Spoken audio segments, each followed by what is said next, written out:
Pessoal, no Oriente Médio, a tensão aumenta para além do conflito em Gaza. Os Estados Unidos disseram hoje que derrubaram 2 mísseis que iam em direção a um navio americano. Navio esse que fica no Mar Vermelho. O governo de Joe Biden acusou um grupo ligado ao Iêmen e ao Irã de terem comandado essa ação. Michel Gavendo é quem vem conversar com a gente, vai contar tudo isso. Michel. Sim, Elisa, bom dia, boa tarde, aqui 4 horas da tarde no Oriente Médio. Aconteceu o seguinte, um navio mercante passava na costa do Iêmen, no Golfo de Aden, que é uma das principais rotas comerciais do mundo, responsável por quase 15% do comércio mundial marítimo.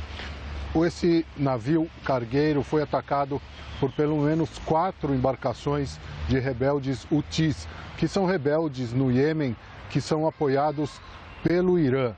Eles dispararam contra o barco e tentaram invadir, tentaram entrar nesse barco, embarcar nesse navio cargueiro.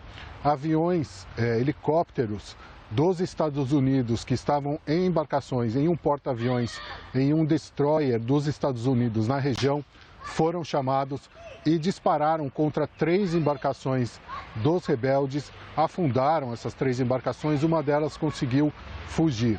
Os rebeldes, que são apoiados pelo Irã e atuam no Iêmen, eles dizem que começaram a atacar barcos cargueiros nessa região em apoio aos palestinos na faixa de Gaza. Agora nas últimas semanas, as grandes empresas de navios cargueiros mudaram a rota para evitar esses ataques. Acontece que essa rota ela é tão importante que ela leva também da Ásia para a Europa e para o restante do mundo através do Mar Vermelho e através do Canal de Suez. O Canal de Suez que é vital para a economia do Egito. Os Estados Unidos, nas últimas semanas, o secretário de Defesa Lloyd Austin formou uma coalizão internacional de países europeus, principalmente, liderados pelos Estados Unidos, para lidar com esta ameaça. Os rebeldes dizem que apoiam os palestinos da faixa de Gaza e começaram a atacar navios que eles diziam que estavam a caminho de Israel, com o objetivo de impor um bloqueio marítimo para Israel, que é um país que não tem produção própria e importa 80%, mais de 80% de tudo o que consome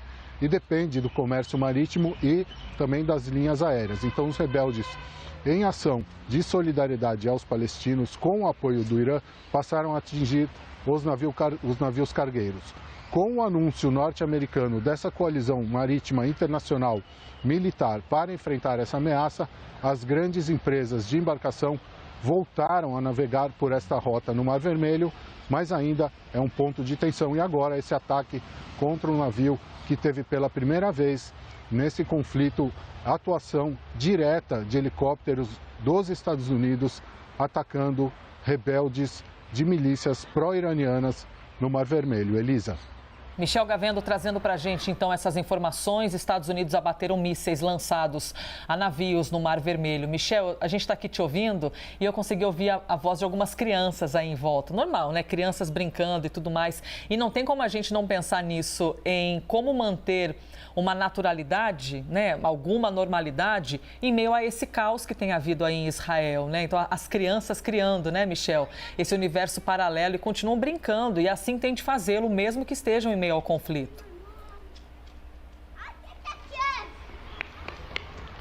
Sim, Elisa, aqui em Israel ainda há uma certa normalidade. Agora, aqui não se comemora, no Oriente Médio, não se comemora o Réveillon, o Ano Novo, como em outras partes do mundo. O ano aqui, ele é seguido, claro, o ano gregoriano, o ano civil, mas em Israel se segue o calendário judaico e no mundo árabe se segue o calendário islâmico. Mesmo assim, hoje é o primeiro dia da semana e aqui em Israel já é depois do horário das aulas, as crianças, sim, já voltaram às aulas. Agora, segundo a ONU, na Cisjordânia, principalmente, e claro, na faixa de Gaza, há um perigo para as crianças. Até ontem a ONU divulgou, o Unicef, o Fundo da ONU para a Infância e Adolescência, divulgou um relatório dizendo que 2023 foi o pior ano para as crianças e há perigo até mesmo nessas atividades que a gente ouve aqui de sair para brincar no parquinho ou ir a pé para a escola, há perigo por causa do conflito. Foram 124 crianças palestinas mortas em 2023 na Cisjordânia e 6 crianças israelenses mortas. O número de crianças feridas ou presas nas atividades de Israel na Cisjordânia passa de 500. Então, existe aqui nesse ano novo, no Oriente Médio, uma normalidade de guerra, tanto para as crianças aqui em Israel quanto na Cisjordânia. Na faixa de Gaza, claro, a situação é muito pior. Segundo a ONU, principalmente crianças abaixo de 5 anos de idade sofrem agora contágios, principalmente de disenteria, diarreia, devido à desnutrição, a falta de ajuda humanitária suficiente. Segundo a ONU, os poucos caminhões que entram representam apenas 10% das necessidades de todos os desabrigados na faixa de Gaza. E é claro, quem sofre mais são as crianças, que são as mais desprotegidas e que necessitam mais ainda dessa ajuda, Elisa. Sem contar o estresse pós-traumático também. Obrigada, Michel Gavendo. Muito bom tê-lo aqui com a gente, noticiando, apesar da realidade ser tão adversa.